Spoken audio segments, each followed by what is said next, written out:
What's up, hoes? I am back from yonder, and I'm still here. with my main troglodyte, Arnicarian. I'm not a troglodyte, and I'm trying to get rid of that name. Are you? Yeah, I've been trying to for a while. Unfortunately, it has some negative search results. Okay. Oops. Search it. See what happens. So, what should we call you now? Because the other ones are still going to be there with Arnicarian. Yeah, I know. I don't know. Call me something. Literally, something. We'll do our best. We saw a movie, and if you clicked on the video, you probably know what it was. Specific rim jobs. Yes. It's a porno about jobs that are specifically rimming. Very, very, very no spoiler version of the Pacific Rim review from me. Believe the hype. I agree. A no spoiler version. I was promised a 2-hour fiasco of giant robots punching things, and that's what I got. Yeah, and it is so nice to see a good, big blockbuster movie that's not based on anything. You know, it's obviously inspired by Evangelion and Power Rangers and shit like that, and even Lovecraft. But oh, there's even some Godzilla in there. yeah, I heard a Godzilla scream at least once. Yeah. But you know, it's not a remake. It's not a adaptation of something. It's something that's been influenced by modern things, but it's original, which is fan-fucking-tastic coming out of Hollywood. And according to I looked at a box office number, and it was like number 2 in America. I'm hoping it makes enough money back so we can get like a sequel or something, or it won't. Because if this film had bombed, it would terrify Hollywood even more into keeping away from originality. Wasn't the last thing we said that about Dread? And it bombed. Well, Dread did bomb. However, Dread's done so well on DVD and things like that there is possibility of a sequel. Dread is the movie I saw the second most in the cinema. Dread is so fucking good. The movie I saw first most in the cinema was Return of the King. Dread is so fucking good. Yeah, Dread's good. Go watch Dread. But Pacific Rim's also good. That's a movie I thoroughly enjoyed. So, no spoilers.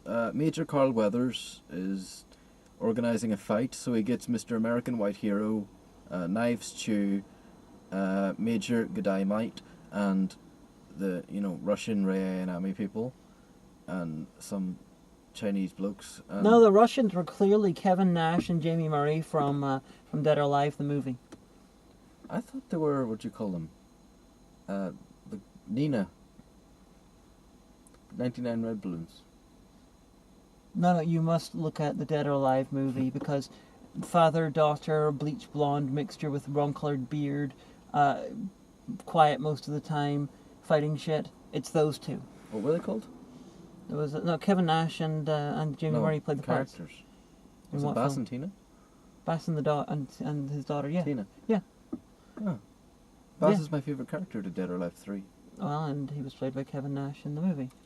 Awesome. Anyway. Kevin Nash playing Hulk Hogan, essentially. Bass wasn't in the movie, maybe. I haven't seen it. Yeah. Okay.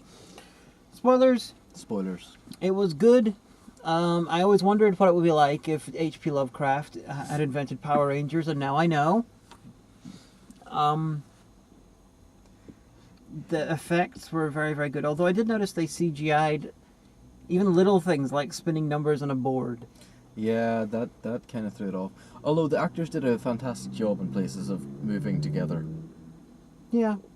That's something that I'm always impressed with. It's very impressive whenever you can get two actors to do the same movements at the same time. And one thing that this is one of my bothersome things, but it's nothing to do with, it's not just this film, this is all over the place. This is from like Star Trek to Doctor Who to fucking practically everything which features someone in a suit with like a mask. They always put lights around the face, which is really good for the audience watching the film, but it's really bad for visibility. Yeah, this is like I would love it to see a film where you have helmets that are actually realistic, as in you don't put lights right in your fucking face. Anybody out there who drives a motorcycle, try driving your motorcycle with your helmet on and 3 torches inside the helmet with you. Yeah, it's really ridiculous. Impossible. And they're trying to make us empathize with the actors, but here's the thing: these guys are supposed to be like giant mech pilots. Okay, Star Wars. Who are the 2 coolest characters? Han Solo and Lando Calrissian. No. The proper two coolest characters Excuse me. are Are you saying somebody is cooler than Billy D. Williams? Billy Dean Williams, and yes, I am. Yes, it is Billy D. Shut up. I got it wrong. The actual two coolest characters in Star Wars are Darth Vader and Boba Fett. I'm talking about the original trilogy. And they're both in masks, and you don't get to see their faces, except for Darth Vader, like a tiny bit. But my point is, when your characters have to be cool, putting them in a mask where you don't actually get to see their face is not a bad thing. If you want to empathize with the character, it can be bad. But if you do it right, a la, bits of V for Vendetta, then it's okay. But if you just need your characters to be cool, seeing their face is not a necessary thing. Although I didn't really understand. I liked the first time you saw the helmet with the two brothers at the start, when it was filled with orange juice, which then proceeded to drain out of the helmet. I'm not too sure what that was. Did you notice that?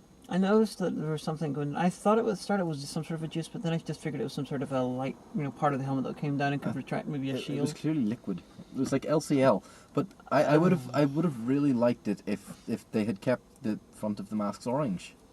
Yeah, or if it was liquid, just kept the liquid in there just to be have another level of this is just cool looking. We don't know what the fuck it does because the film is full of having your bodysuit full of liquid in that situation. It stops against pressure damage as long as the liquid's breathable. It's absolutely fantastic. Okay, so there is actually a logical reason too. I was just thinking that something cool that doesn't actually serve a purpose, which the film is full of. Oh yeah. So elbow rocket. So that would have been fine. But yeah, I agree with you on that. The robot was apparently powered by Kinect. Or Plasma cannon. Or PlayStation Move. Or maybe it was just Sailor Moon. I don't know. Shout at the robot, it does things. But one of my issues with it is, okay, this is a film. This film is guilty of this a lot less than a lot of them, but it's still guilty a bit. So I'm going to bring it up. Whenever you have a film made by Americans set somewhere not in America, and then your entire cast is made up of white people, with one or two exceptions. Two in this case. Yeah, it's just like, you could have given Chinese actors, like Ron Perlman's character was originally meant to be Chinese. They decided it would make him give him an extra level of just being full of shit if they made him white.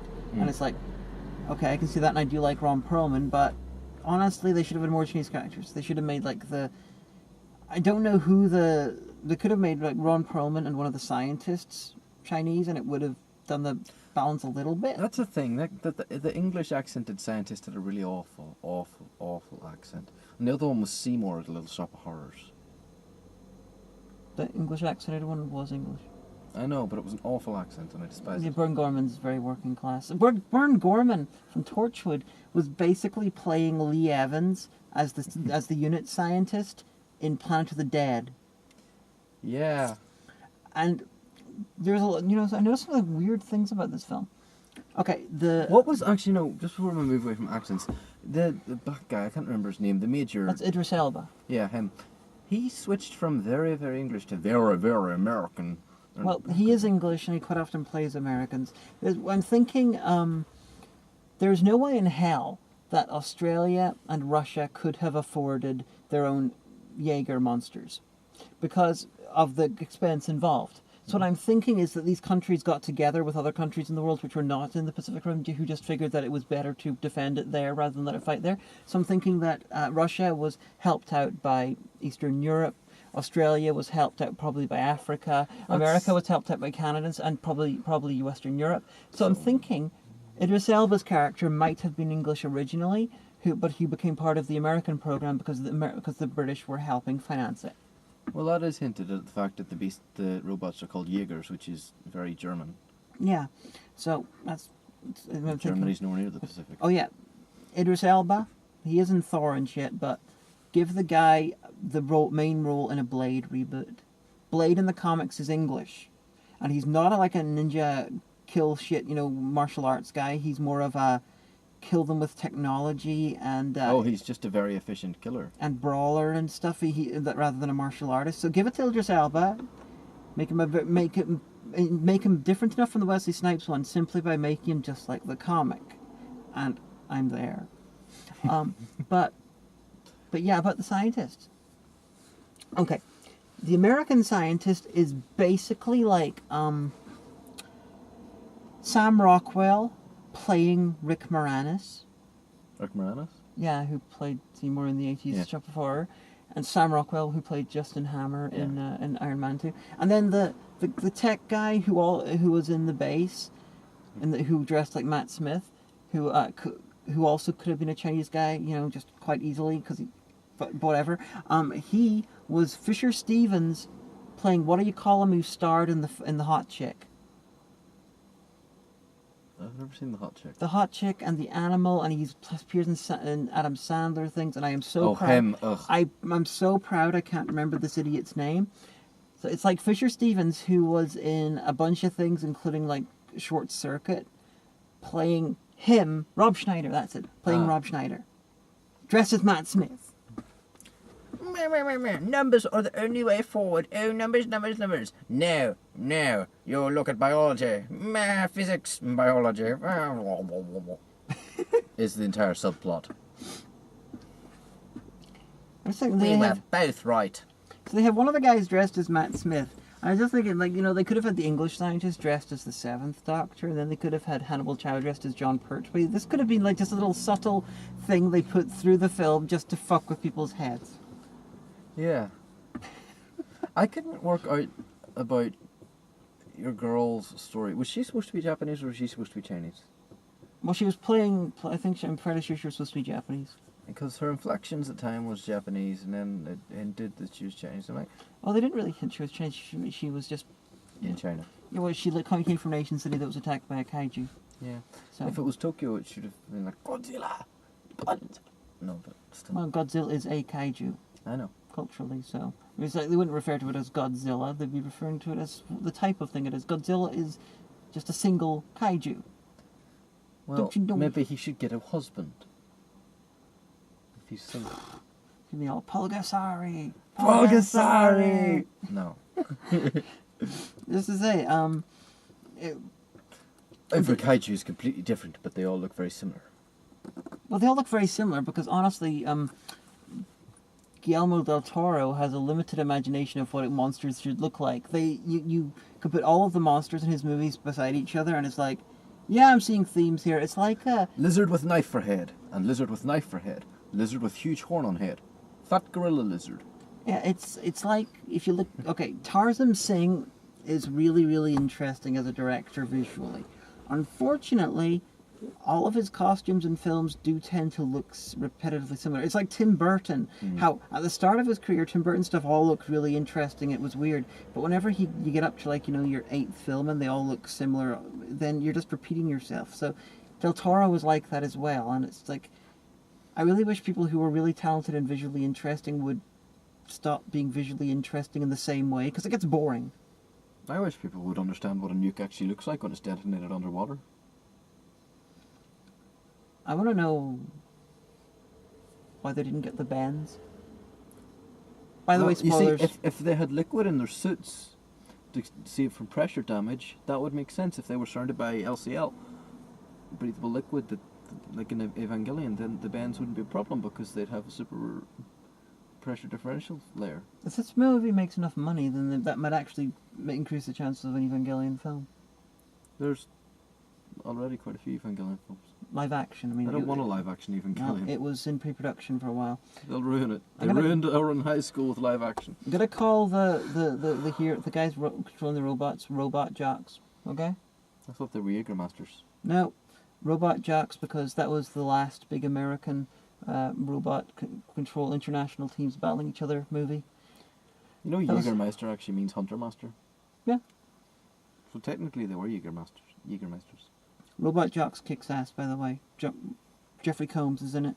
Was not very big budgeted at all, and it was made in the early 90s. I think you showed me that. Did I? Is that the one where the robots fight each other and then at the end they like ripped apart and there's this whole big, yay, everybody can be friends now? Pretty much. Yeah, I've seen that with you. A long time ago. Robot Jocks! It was a Stuart Gordon film. There was a post-credits thing that we missed. Oh, fuck, was there? But they turned the lights on, so we wouldn't have really seen it anyway. Ron Perlman survives. He used his knife to cut his way out of the monster. Fair play to him. Well, blah. I missed that. Oh, what was I going to say there? I want to know why the monster was going after Rick Moranis, because the monster was like, okay, we've got a hive mind and he knows about this shit, so we're gonna try and kill him. A, the one he was thinking with was dead. How can it communicate? B, how can it communicate with ones on their side of reality? C, why is it going to kill him? He's already given the information that he's going to give. Because wannabe Time Lords are a little bit psychic. Why was it? There was no need for it to be focused in on trying to kill him, and then it didn't do it anyway, so it doesn't actually go anywhere. It's like, it was just so we could have a focal point of the attack to be all like, oh no, will it get Sam Rockwell? And the Chinese people were completely accurate in what they did. It's like, it's after me. It wants this bastard. Everybody get away from him. Yeah, it wants the stupid white guy. You know, that'll teach him to have a speaking role in our movie. Well, there were a lot of Chinese extras. I'll give them that. They didn't completely whitewash the country like. No, some they just movies. made everyone who doesn't speak Chinese. Just like, I suppose that's progress. I'm really surprised that it was the younger Australian who went and got killed. I figured it would be the two old ones who'd go in there and, you know, die together. Yeah, but you know, he can't pilot a robot. He hurt his arm. Yeah, I know. Before he hurt his arm, I was like, okay, obviously No, Idris... That's the stupidest thing ever. I can't pilot a psychic robot because I hurt my arm. Well, he's a broken arm and he can't move it. Oh, fuck that shit. I can move a broken arm. Nah. Because I knew Idris Elba was going to go in there, because he was in the trailer in the armor, and, you know, and he was like, oh, I'm going to die soon. So obviously Idris Elba was going to go in there and die. So I just figured, okay, we'd give the nice Australian guy to go in and die, but no, we got his son going in there, and his son was the twat, so I was like, world's improved. His son was set up as a dickhead throughout the entire film. It's like, yeah. I'm a dickhead. Even at the end, the younger dickhead Australian's like, to Idris Elba, it was on a 7 with you. And then Idris Elba's just like, nods slightly, because he's like, yep, it was an honor for you to serve with me. I don't want to serve with you, dickhead. I don't want my last dying words to be a lie. Yeah, I'm not going to tell you anything good about you. You're a twat. It was an honor serving with you. Well, you have a nice chest. I just wish you know to be a better person to pilot a robot with, little Australian twat. You're a fucking dog. There would be a better person to pilot a robot with. That girl I raised.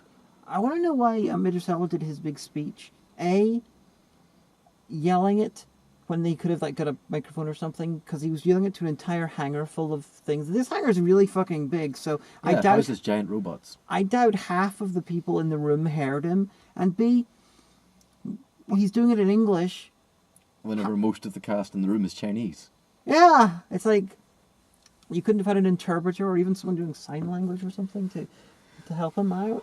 I really like the design of the Soviet robot. You know the leader guy, Yeah. the big American guy, who not the leader, the American hero guy. You've seen him having Protagonist. Yeah, you've seen him having gay sex. Have I? I'm okay. I don't know for sure that they have, but I'm guessing. Original Queer as Folk. He was the young blonde teenager. Oh! See this? Awesome. Yeah, you've seen him have sex with Peter Littlefinger from Game of Thrones.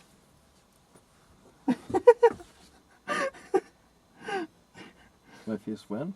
But I really like the design of the Soviet robot. Like, it was like... It looked like someone from Sky Captain. It was literally, we threw this together in 14 months. And it looked like it had been thrown together in 14 months as a, holy fuck, we need a giant robot right now. Yeah, something from Sky Captain, possibly something from, like, Lost Skeleton of Cadaver 3 when giant robots attack. They made a third one? No, they didn't, but they should look like that.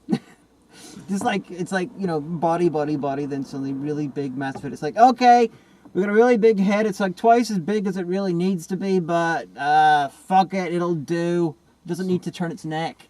So racial slur danger was kind of, the all-rounder robot. They were telling us the danger of racism.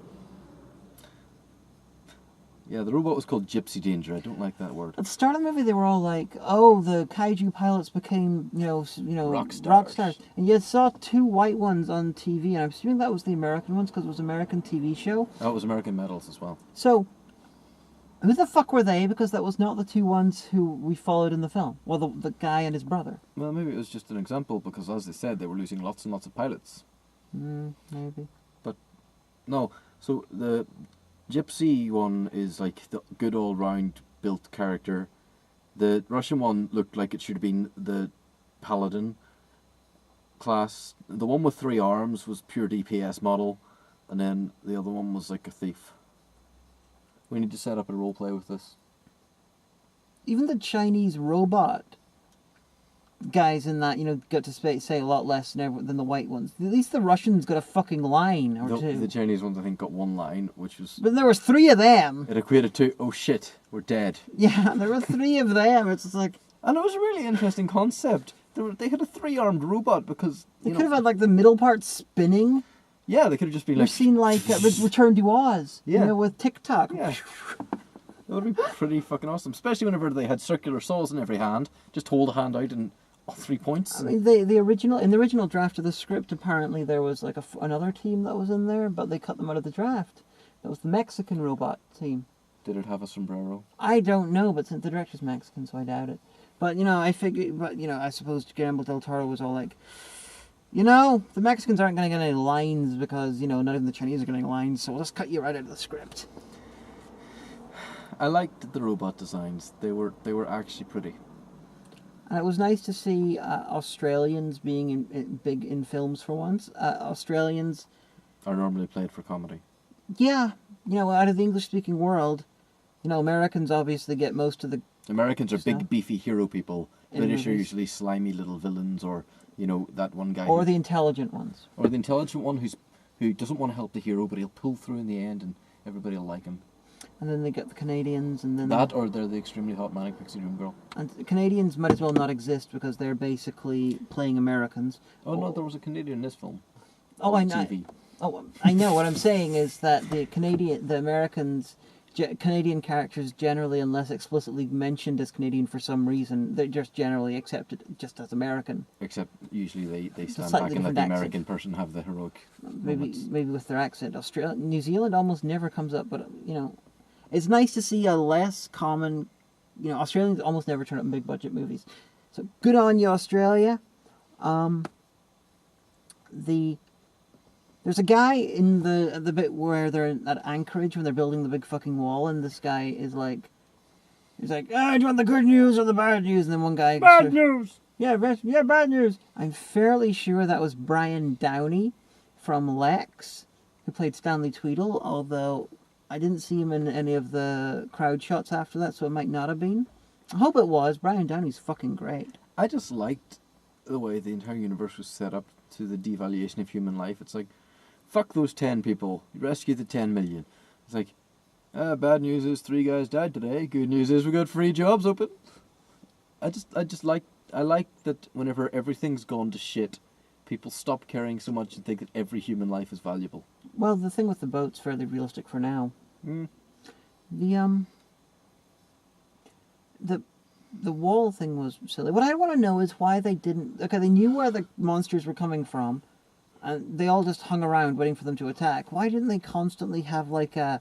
Once they worked out the pattern for them coming... Ooh. Once they had worked out the patterns for them coming, why didn't they, like, have a big massive strike team of submarines and boats always around the fucking rift, and the second it came out, alright, blow it up. Or just, an auto cannon. Yeah. Or like railgun. The weaponry doesn't go into the thing; it just sort of stays upwards. Hell, just a boat floating right above it with depth charges. Yeah, because the explosions don't go down. Okay, we'll make use of that. The explosion will ricochet off the thing, go back up, and damage the kaiju more. Oh shit! Another kaiju drop a depth charge. Oh shit! The kaiju's dead. The explosion. All the explosion is going up and firing its head. Woo! No, we have to have giant robots, sir. And they need to have swords up their sleeves that look like giant penises flapping in the breeze. Get the power sword! Okay, go on. Okay, this film has been up for about a week, so I'm going to go on YouTube and I'm expecting to see at least 3 mixes of footage of this with Power Rangers. Go, go! The bit when they're in space and they just finally work out, hey, we've got a sword, and they when they could have done that like when they were 20 feet off the ground.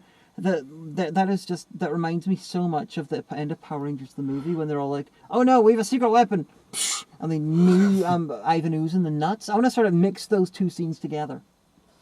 No, that was great. And then the other one had swords too, and it was like, Well, if they had swords, why didn't they ever use them instead of, just fist, elbow rocket? You're like, they had a rocket engine on the back of the elbow, and then the arm moved for a punch slower than it had normally. That really annoyed me. And It's like, I'm punching you normally, elbow rocket. I was trying to make it look like I'm actually punching your face. stop that. Yes, dear. And the some other stuff. Brains. There were no zombies in this film. That No, kinda but there sucked. was brains involved though. Although the pregnant kaiju, I'm pretty sure that doesn't work. Why? I don't know. Severe trauma of being kicked, having the shit kicked out of you by a robot would probably kill the fetus. It's a monster fetus, and it knew that Sam Rockwell was there to kill. That's what I figured. It was like, because, I okay, liked his shoes. they all want to kill Sam Rockwell, so even the baby's like, alright, bitches, I'm gonna give it a go. Sam Rockwell kind of felt like Chris Rock in The Fifth Element. I'm fairly sure it's not Sam Rockwell, but it's but very much like him. it's a usable name, and I don't remember the name of the character other than weird guy who uses UV light to be impossible to find for his black market trading. Fucking works. Hannibal Chow. Oh, Hannibal Chow. Ron Perlman. You know Ron Perlman? Yeah.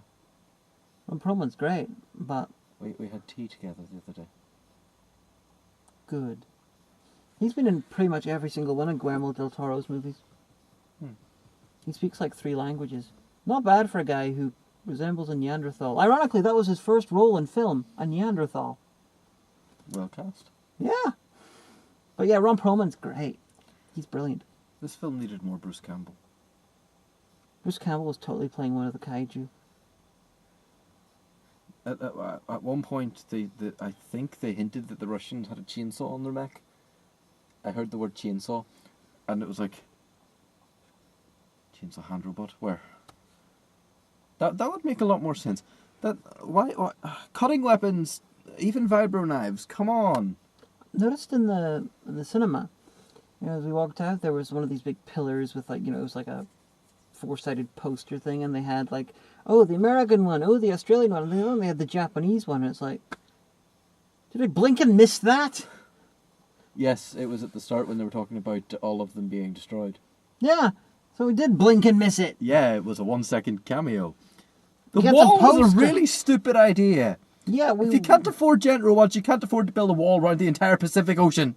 And I saw World War Z. You had like people climbing up the walls, and like World War Z, what would have happened eventually, even if the kaijus were kept out by the wall monsters, all the Palestinians would start singing, and then they'd kill Jerusalem again. And then the Jews in Jerusalem would be like shooting the Palestinians in the head and chucking them out the other side of the wall. This is going back to my World War Z review where I pissed off both sides of the Middle Eastern conflict. It was great. But why did they think the wall would keep the kaiju out? The wall was built out of steel I-beams. It was about, 100 foot thick? But it was hollow. The kaiju have been seen just, casually walking past buildings. and they fall down. Casually. Yes, the kaiju casually walk past a skyscraper and it falls over. But this wall that's, not solid will keep them out.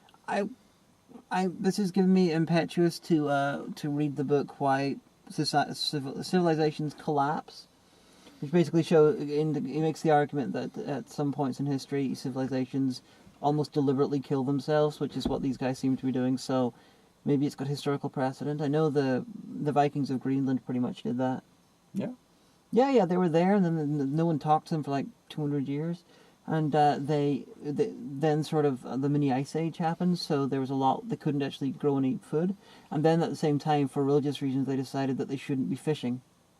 So they pretty much all died out, and then Greenland was empty by the time that the Inuit sort of recolonized it, and then of course, when the Icelandic came back, they were like, holy shit, bunch of houses here, bunch of churches left abandoned and skeletons everywhere. Ooh. Apparently they'd all died about 40 years before they came to check on them. That's a lovely story. Yeah. Vikings in Greenland were stupid. That is really stupid. Yeah. No, that makes no sense. If you nitpick this movie, you won't enjoy it.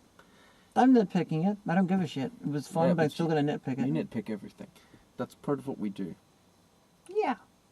That and I stereotype actors and call them by either character or actor names that they aren't intentionally. That's like my stick. Guillermo del Toro totally saw Attack the Block. Oh, not Attack the Block again. No, there was the color of like their sputum and acid and shit Yeah. was exactly the same color that was used by Joe Cornish in Attack the Block for the mouths of the monster things. And even used it in the concentrated it on the mouths and the blood and stuff. So it's just like Del Toro was like, oh, my designs are exactly like the ones from Hellboy 2. However, this is my world's worst Guillermo del Toro impersonation because he is very Mexican. But, however, I will add blue to it to rip off Joe Cornish. And now, no one will notice. Excellent. It's like a magic trick. Yes. But I really enjoyed this film. I have a thing for giant robots punching things over and over again, and Fairly sure a ship wouldn't have been a good club in real life. no, it would have folded. That ship is skin over frame. It would be like hitting them with a balloon. Yeah. Also, that was just total disregard. What if somebody had been on that ship? Well, they don't care. It's war. Collateral damage. Your collateral damage. Unlike Man of Steel, where Superman's character is he tries to save everyone. This is Intentionally like kills people this one is like we're gonna take down the monster. at Fuck all it. costs. Yeah. Which is why it was stupid of them to try and save the boat at the start. Yeah, but it's emotional investment. I want to know why the kaiju went onto the beach and then collapsed. How the fuck did the boy and the man, A, not hear them from about 3 miles away, and B, why did they not get knocked over when the kaiju fell over about 10 feet That from was a them? Jaeger, not a kaiju. Sorry, the Jaeger. Because even if the air displacement didn't knock them over, then the fucking shaking of the ground should have. Also, metal detectors wouldn't have detected that, like that distance. They're specifically designed to send a pulse through the earth, not to go beep, beep, beep, beep, beep, there's metal over there, like a giant robot. That robot we should have already been able to work out was there because of the fucking noise! Also, at one point they were talking about things, pure iron body, no alloys. Well, why the fuck no alloys? You can make alloys that are a lot more stronger than iron, cheaper to make, lighter, better materials. But they said it at least 3 times. No alloys. I'm like, why? What's wrong with alloy metals? I don't know. Pure titanium free, no alloy. Because there's no Garrett Graham in this. Sorry, Gary Graham. The guy from Robot Jocks. Although, USS Enterprise also agrees it doesn't like alloy metals. Yes, it's often described as a pure titanium hull. Okay. I'm fairly sure that in the future 24th century for space travel they really should have a better metal than titanium. Or ceramic. Ceramics make sense. Ceramics was suggested for the Enterprise, the Jonathan Archer Enterprise is actually it's supposed to The be polarized hull plating. yeah, it's supposed to be like ceramic and stuff. And that's why it's the most metal looking of all. Yeah. ship. Yeah. And they're all like, oh, like, hull plating offline. Makes no goddamn sense. It's Your hull plating's broken! offline. It's not there. It's broken! It's called a hull breach. Yeah. Polarize the hull plating. Oh, it's all facing one direction now. It's like, polarize your fingers. They're polarized. Why are we talking about Star Trek? I thought we were banned from doing this. But, it was a lot of fun. Oh, and the music was done by Rajim Dewaldi, I think his name is. He did the theme music to Game of Thrones, but when I heard the music in this, I was like, this is totally the guy who did Iron Man, who also did the Game of Thrones theme.